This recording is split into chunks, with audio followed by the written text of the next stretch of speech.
curieusement, à partir du moment où tu veux travailler gratuitement, alors là, les clients se bousculent au portillon. Tu as déjà remarqué aussi que le nombre de partenariats que tu peux tisser explose quand on parle pas d'argent. C'est fou, non? Mais dès que tu commences à parler d'argent, il n'y a plus personne. C'est drôle comme on te vend souvent le partenariat comme un accélérateur magique de ton activité. Fais des partenariats, tu vas travailler avec des boutiques, avec des marques, avec des lieux reconnus et les clientes, elles vont arriver. C'est vrai qu'un partenariat bien mené peut être un formidable levier. Mais pour cela, il faut qu'il soit pensé, cadré et surtout équilibré. Aujourd'hui, je te donne un mode d'emploi ultra concret pour savoir comment choisir le bon partenaire, poser un cadre clair, sécuriser la communication et éviter les déséquilibres. Tout cela pour faire durer la collaboration sans t'épuiser. Tu l'as compris, cet épisode va être full valeur ajoutée, alors je t'invite à t'installer confortablement, prendre de quoi noter et c'est parti. Bonjour et bienvenue dans le podcast Happy Personal Shopping. Je suis Maïté Despréaux, bulle de mode, mentor business spécialisée dans l'accompagnement des conseillères en images et personal shoppers débutantes. Forte de plus de 15 ans d'expérience comme personal shopper, j'ai le plaisir de vous guider pour vous lancer dans cette activité passion. Dans ce podcast, nous aborderons 4 grandes thématiques pour vous aider à démarrer et à exercer sereinement. Première, la stratégie et l'organisation. Des conseils pratiques pour développer votre activité tout en préservant du temps pour vous. Deuxième, l'état d'esprit entrepreneurial. Je vous donnerai les clés indispensables pour bâtir une entreprise solide et durable. Troisième thématique, le savoir-faire métier. Tout ce qu'il faut maîtriser pour asseoir votre expertise et devenir une véritable professionnelle. Et enfin, les inspirations, des idées en matière de business et de style pour nourrir votre créativité, enrichir vos connaissances et mieux accompagner vos clients. Si tout cela vous plaît, alors commençons tout de suite avec l'épisode du jour. Bonjour et bienvenue dans l'épisode 96 du podcast Happy Personal Shopping. On se rapproche des 100 et vous le savez, je vous ai déjà annoncé une surprise pour l'épisode 100, mais à vrai dire, dès l'épisode 99 déjà, ce sera une belle surprise. En attendant, comme je viens de te l'annoncer dans l'introduction, on va parler des partenariats.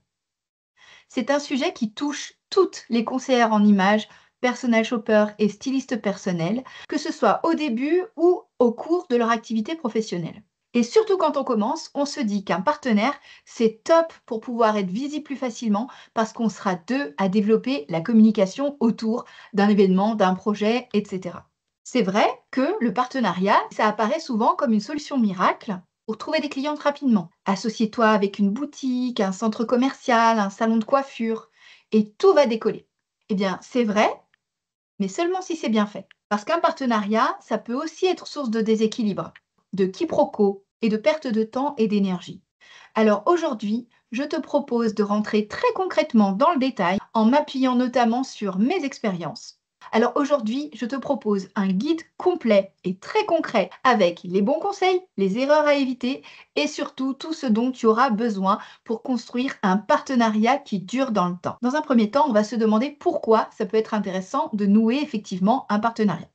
Première raison, bien tout simplement pour la communication, parce que le fait de s'appuyer sur quelqu'un qui est déjà implanté, que ce soit un lieu ou un professionnel, c'est le moyen aussi de bénéficier de son réseau pour se développer. Super point. Le deuxième point, c'est que tu vas pouvoir offrir une meilleure expérience à ta cliente ou à ton client en lui apportant des compétences que tu n'as pas et que tu vas aller chercher chez quelqu'un d'autre. Ça peut être une maquilleuse, une coiffeuse, ça peut être une experte en danse de salon, pourquoi pas. Bref, tu as un éventail de possibilités. Et troisième point, ça permet aussi de partager les coûts. Parce que oui, s'associer, ça permet aussi de louer un espace un peu plus grand, un peu plus cher, un peu plus prestigieux, de partager les frais de l'organisation d'un événement par exemple, etc. À plusieurs, c'est forcément plus léger aussi en termes d'organisation. Mais attention, un partenariat, ce n'est pas un raccourci vers la réussite. Et ça, j'aimerais vraiment que tu en aies conscience. Ce n'est pas non plus une solution pour éviter de faire ta communication.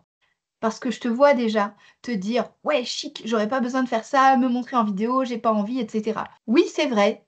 Dans un premier temps, tu vas pouvoir éviter ce passage-là. Mais en réalité, à un moment ou à un autre, si tu veux être visible, il va falloir que tu communiques toi pour toi-même. Mais c'est un autre sujet. Surtout, Le partenariat, tu dois comprendre que c'est un projet à part entière. C'est quelque chose qui va te prendre beaucoup d'énergie, beaucoup de temps, parce que tu vas devoir travailler avec quelqu'un d'autre. Et ce quelqu'un d'autre n'est pas dans ton entreprise, ce qui fait que tu vas devoir t'adapter à cette personne, trouver des compromis pour travailler ensemble de la manière la plus efficace possible.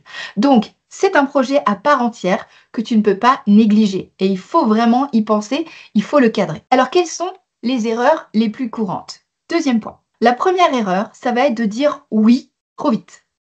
Tu vas rencontrer quelqu'un, un partenaire potentiel, ça match, vous vous entendez super bien, c'est génial, et vous dites oui comme ça sans réfléchir. C'est humain, surtout quand on commence, on se dit waouh, trop bien, un centre commercial qui veut bosser avec moi, la classe. Mais avant de t'engager, pose-toi ces 4 questions, c'est hyper important. Premier pilier, est-ce que toi et la personne ou l'entreprise, vous partagez les mêmes valeurs? Est-ce que vous avez la même vision des choses? C'est hyper important de creuser là-dessus parce que c'est là où tu vas pouvoir te rendre compte si la personne, tu peux travailler avec elle. C'est un peu comme un entretien d'embauche au final. La personne avec qui tu as envie de travailler, tu vas d'abord la rencontrer, savoir si tu pourrais discuter avec elle à la machine à café ou si vous allez vous battre à chaque fois que vous allez prendre la parole. Donc c'est très important que tu fasses ce point sur les valeurs.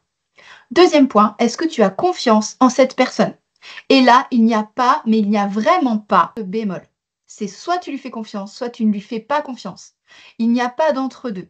Et ça, je tiens vraiment à insister là-dessus parce que la confiance, elle est indispensable si tu veux que ton projet fonctionne. Le troisième point, est-ce que tes objectifs à toi et les objectifs de la personne, du lieu sont compatibles? Parce qu'en effet, si toi tu vises quelque chose et que la personne ou l'entreprise vise autre chose, ça ne marchera pas. Il faut que vous alliez dans le même sens, avec les mêmes valeurs, comme on l'a dit, mais avec le même objectif aussi.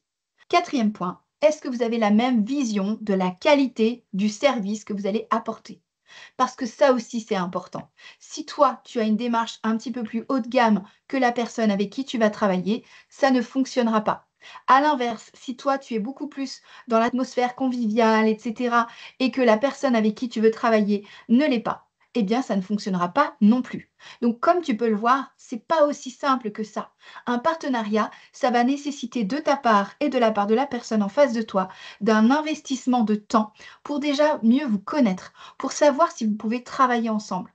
Pour cela, il n'y a rien de tel qu'un test grandeur nature avec de vraies clientes. Mais dans ce cas-là, il faut vraiment le cadrer. Et je t'invite à prendre toutes tes précautions par rapport à ça. Comme tu l'as compris, ces 4 points sont les 4 piliers nécessaires d'une bonne collaboration. Après, tu l'appelles comme tu veux. Partenariat, association, c'est comme tu veux. Le mot importe peu en fait, que tu sois payé ou non d'ailleurs. Ce qui compte, c'est simplement le fait que toi, tu vas t'engager avec du temps, de l'énergie, parce que tu vas t'engager, parce que ce projet va prendre de la place dans ton agenda, et peut-être plus de place que tu ne l'as imaginé au départ. C'est tout à fait naturel. Quand on rencontre quelqu'un, on ne sait pas comment la personne travaille. Est-ce qu'elle travaille plus vite que toi? Ça, c'est hyper important aussi de le savoir. Si toi, dès qu'on te dit un truc, ça y est, le lendemain c'est fait, ou si au contraire, il te faut un peu plus de temps pour démarrer, eh bien forcément, ça va avoir un impact si la personne, elle est beaucoup plus speed, par exemple. Donc fais attention aussi à ça. Il faut qu'il y ait une cohérence entre vos rythmes, entre vos façons de faire pour que ça fonctionne. Parce qu'un partenariat sans alignement, c'est comme une garde-robe sans basique, ça ne tient pas longtemps. Erreur numéro 2, ne rien clarifier. Oui, tu as bien entendu. Une fois que tu as posé les bases, je le répète donc, les valeurs, la confiance, les objectifs et la vision, une fois que tu as posé ces bases-là, tu vas devoir venir les clarifier. Parce que c'est pas parce que toi, tu as fait le point intérieurement et tu te dis, OK, c'est bon, je peux travailler avec la personne, que c'est le cas. Elle aussi a besoin de faire ce lien avec toi.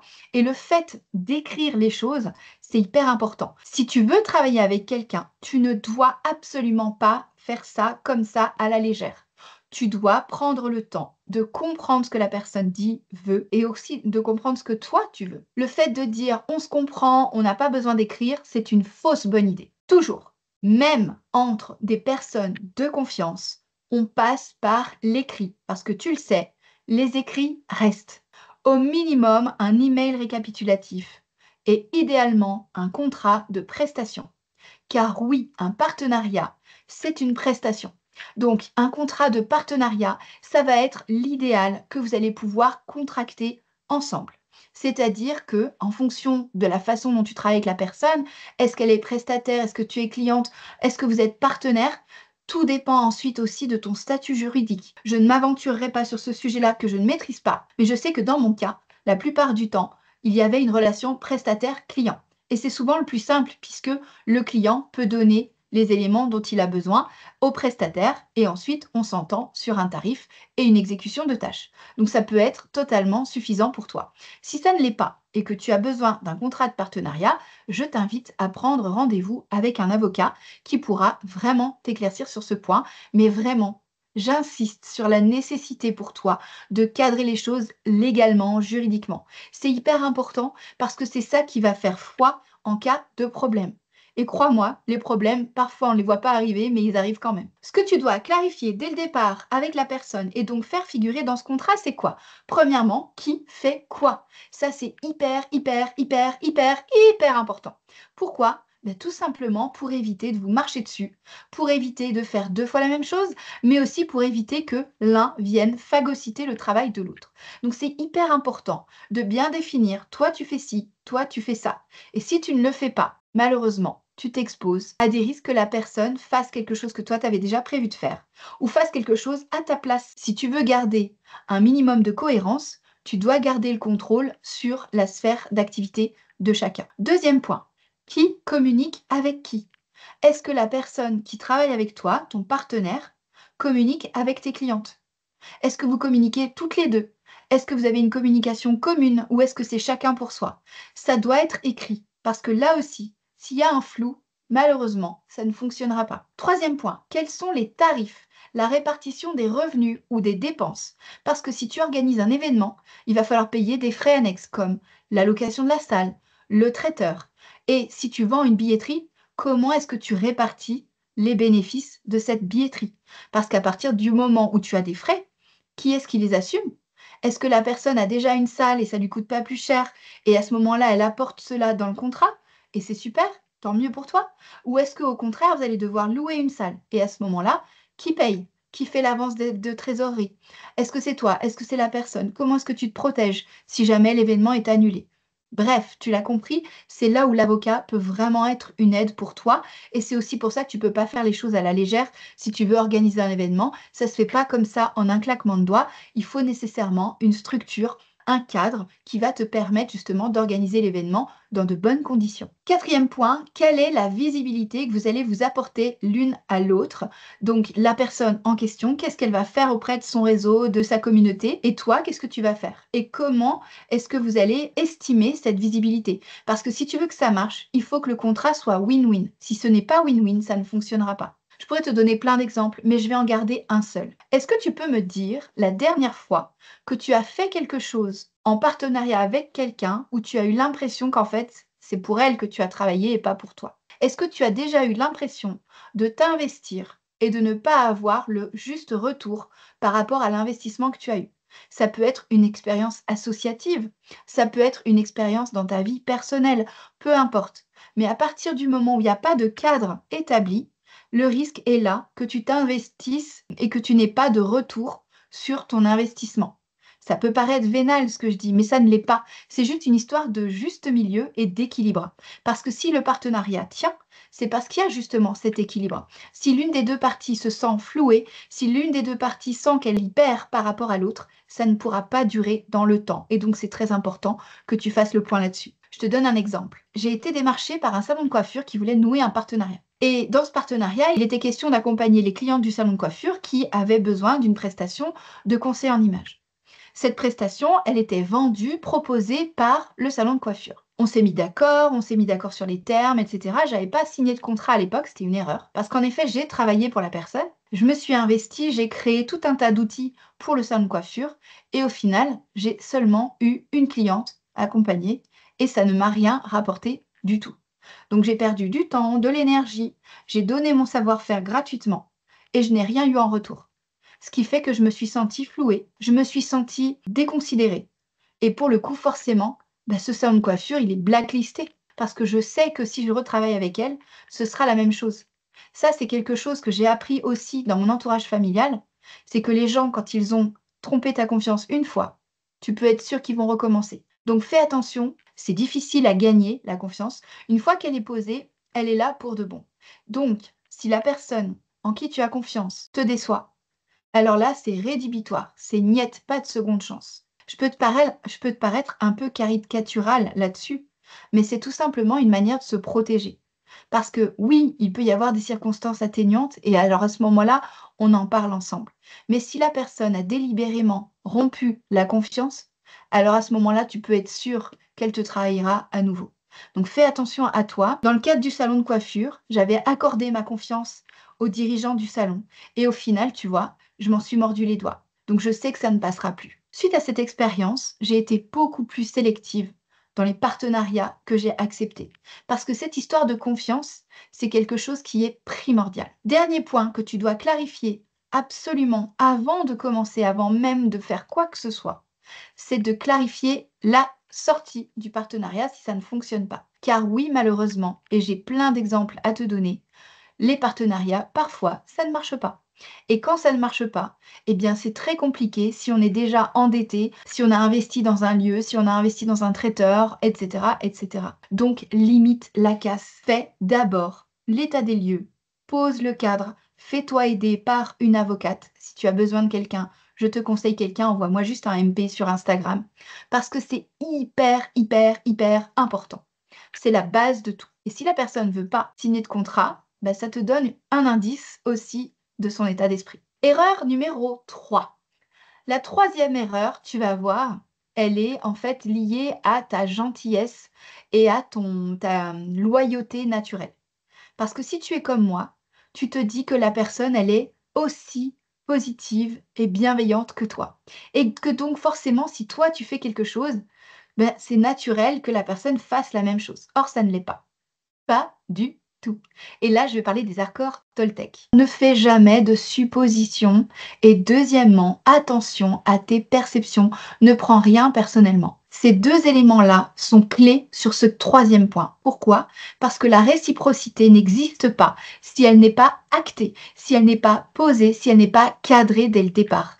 Et je t'assure, si j'avais vraiment pris le temps de faire attention à ça, j'aurais peut-être gagné beaucoup de temps et d'énergie dans les 15 dernières années. L'exemple typique qui m'est arrivé, c'est de travailler avec quelqu'un, un coiffeur, un maquilleur, qui tu veux, de lui envoyer des clientes et de ne jamais avoir de retour. Pas de cliente, pas même un merci. Oui, ça m'est arrivé. C'est très frustrant. Mais pour le coup, la responsabilité, elle est de ton côté. C'est un problème de cadre en fait. Parce que si tu ne mets pas un cadre clair, et on en revient donc au point numéro 2, eh bien c'est normal en fait. Parce que toi tu penses que c'est naturel, mais en réalité ça ne l'est pas. La réciprocité, ça se construit, ça se pose et ça se teste. Et en fonction des tests, à ce moment-là, tu peux la contractualiser. Mais en attendant, j'ai d'autres exemples à te donner. Sur la communication, par exemple. Tu vas travailler avec une grande marque. Et là, tu te dis, génial, je vais travailler avec cette grande marque, ils vont parler de moi sur leur Instagram, donc je vais avoir plein de vues, plein de nouveaux abonnés, trop bien. Oui, mais non, si tu n'as pas posé le cadre, eh bien la grande marque, elle ne va peut-être pas publier que tu vas intervenir dans un de ses magasins. Et toi, tu vas poster, donc tu vas faire de la publicité pour la marque, mais la réciproque n'est pas vraie. Et tu vois, cette histoire de réciprocité, ça tient à pas grand-chose en fait, hein. Mais ça peut être tout simplement ça. Donc pense-y. Le problème, c'est que tu n'as pas posé de cadre. Donc mon conseil, ce serait de proposer un test sur 1 mois, 2 mois, 3 mois. Chacun envoie des clientes à l'autre et ensuite on fait le point. Si ça fonctionne, parfait, on continue. Si ça ne fonctionne pas, si c'est déséquilibré, à ce moment-là, soit tu ajustes, et c'est tout à fait OK, parce que l'erreur est toujours dans le process, soit tu arrêtes, parce que ça ne sert à rien de perdre ton temps avec quelque chose qui n'est pas en ta faveur, qui n'est pas équilibré. Un partenariat, ce n'est pas une amitié. Et ça, c'est très important et c'est aussi pour ça que je vous invite à faire attention si vous travaillez avec vos amis, si vous travaillez avec des collègues qui sont avant tout des amis avant d'être des collègues. Qu'un collègue devienne un ami, ça c'est autre chose. Mais si vous partez d'une amitié, alors là, warning, rouge, red flag, tout ce que vous voulez, alarme, tout, attention. Parce que quand on est ami avec quelqu'un, on est dans l'émotionnel, on n'est plus dans le cadre factuel et professionnel. Or, si tu veux que ton partenariat fonctionne, tu ne peux pas être dans l'émotionnel. Ça n'est pas possible. Un partenariat, c'est une collaboration professionnelle. Elle doit être juste, elle doit être claire, elle doit être équilibrée. Et les émotions n'ont rien à faire là-dedans. Quand je travaille avec quelqu'un, je ne mets pas d'émotionnel. Parce que justement, cet émotionnel, c'est ce qui va faire qu'à un moment ou à un autre, eh bien, ça va flancher. Et je peux encore te donner plein d'exemples. La base d'une collaboration qui fonctionne dans le temps, c'est un cadre qui soit professionnel, clair, rigoureux et qui est loin d'être émotionnel. Voilà pour les erreurs à ne surtout pas commettre. J'espère que tu as eu le temps de noter, mais si ce n'est pas le cas, écoute bien. Première erreur, aller trop vite et oublier de vérifier que vos valeurs sont communes, vos objectifs, votre vision et que tu as confiance en la personne. Ça, c'est le premier point qui est indispensable. Deuxième point, il faut poser un cadre, il faut clarifier les choses du mieux possible et en particulier comment ça se passe si ça va mal, même si c'est quelqu'un que tu connais déjà, même si c'est quelqu'un en qui tu as confiance, tu dois poser ce cadre et l'idéal c'est de le faire à travers un contrat qui peut être plus ou moins simple. Fais-toi accompagner si tu vas travailler avec une marque ou une autre entreprise par un avocat parce que là pour le coup c'est encore plus important et c'est même signe de professionnalisme. Troisième point, ne crois pas à la réciprocité. La réciprocité, elle n'existe pas tant que tu n'as pas testé. Donc, vérifie comment ça se passe avant de continuer sur le partenariat. Et pour terminer cet épisode de podcast, je voulais te proposer une checklist pour que tu puisses construire un partenariat solide. Voici donc ma checklist pour bâtir un partenariat qui fonctionne, qui soit à la fois équilibré, clair, efficace et qui t'apporte le plaisir et la satisfaction que tu es en droit d'attendre. Premier point, il faut aligner vos valeurs. La personne et toi, vous devez partager la même exigence de qualité, de service client, d'écoute, etc. Sinon, c'est la dissonance assurée.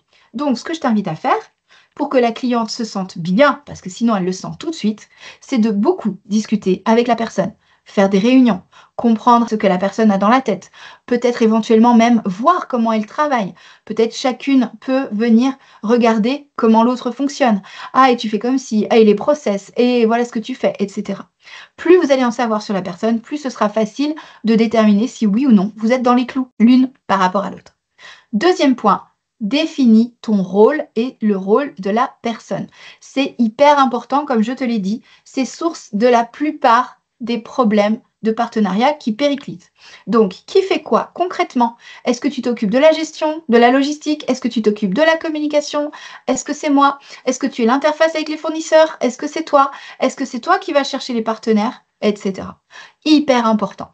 Deuxième point, faites attention, et ça c'est vraiment un point clé, la communication, ça doit prendre une part à part entière dans le contrat. Parce que la communication, c'est quand même le but de ce partenariat. C'est cette visibilité que tu cherches à avoir en travaillant avec le réseau de l'autre personne. Donc fais attention aussi à ça, bien définir la communication.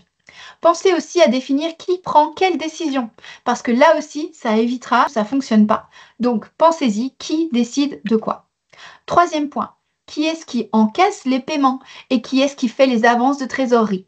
Qui est-ce qui fait ça? Comment est-ce que c'est comptabilisé? Faites le point. Moins il y a d'ambiguïté, plus la collaboration sera fluide. Et ce n'est pas un problème de parler d'argent, c'est juste normal. Parce que quand on organise un événement, il y a de l'argent qui sort, il y a de l'argent qui entre. Et donc, c'est cette histoire de fluide qu'il va falloir gérer. Donc, c'est normal. Il ne faut pas avoir honte d'aborder la question de l'argent, c'est hyper important. Troisième point, pensez à encadrer la communication.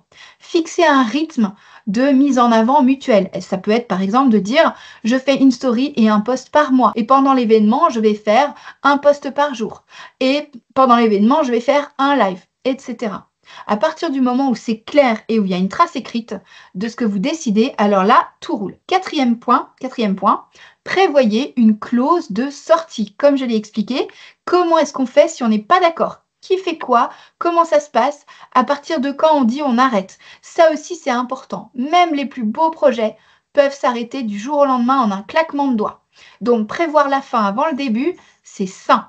C'est ce qui va te permettre justement de doter ça de ta tête et de te concentrer pleinement. Et c'est ce qui va aussi permettre de se séparer en bons termes s'il y a un couac. Ça évite les réactions émotionnelles, ça évite de se froisser pour toujours avec la personne, ce qui serait vraiment dommage. Cinquième et dernier point. Une fois par mois, une fois par trimestre, en fonction évidemment du projet que tu as avec ce partenariat, fais un bilan. Ce ce qui marche pas, ce qui doit être réajusté, les retours des clientes, elles sont contentes, pas contentes, la communication, ça fonctionne pas, pour pouvoir toujours garder un œil sur l'évolution du partenariat. Et puis, bien entendu, pour fêter les victoires, parce qu'un partenariat, c'est aussi ça, c'est aussi cette relation humaine que tu vas créer, parce que je te parlais d'émotion tout à l'heure. L'idéal, c'est de créer un cadre dans lequel l'émotion n'est pas là. Par contre, le fait qu'après, tu puisses tisser des liens avec la personne, c'est ça aussi qui va faire que dans le temps, tu auras envie de travailler de nouveau avec cette personne-là. Parce que tu sais que ça s'est bien passé, parce que tu sais que tu peux lui faire confiance, parce que tu sais justement que quand tu travailles avec elle, eh bien, c'est bénéf pour tous les deux. Win-win. Un partenariat gagnant-gagnant. C'est hyper important d'entretenir cette relation. C'est ça aussi qui va faire que ce sera beaucoup plus sain. Dernier point avant de te quitter. Si ça ne fonctionne plus, un partenariat, ça peut vite devenir une source de stress, de déséquilibre. Si tu sens que tu passes trop de temps par rapport à ce que tu avais prévu, que tu n'es pas à l'aise, que la personne te déçoit par telle ou telle réaction, etc., n'attends pas pour le dire. Le plus vite tu en parles, le mieux c'est. Si ça peut être résolu, tant mieux. Et à ce moment-là, on repart et la relation est encore plus solide.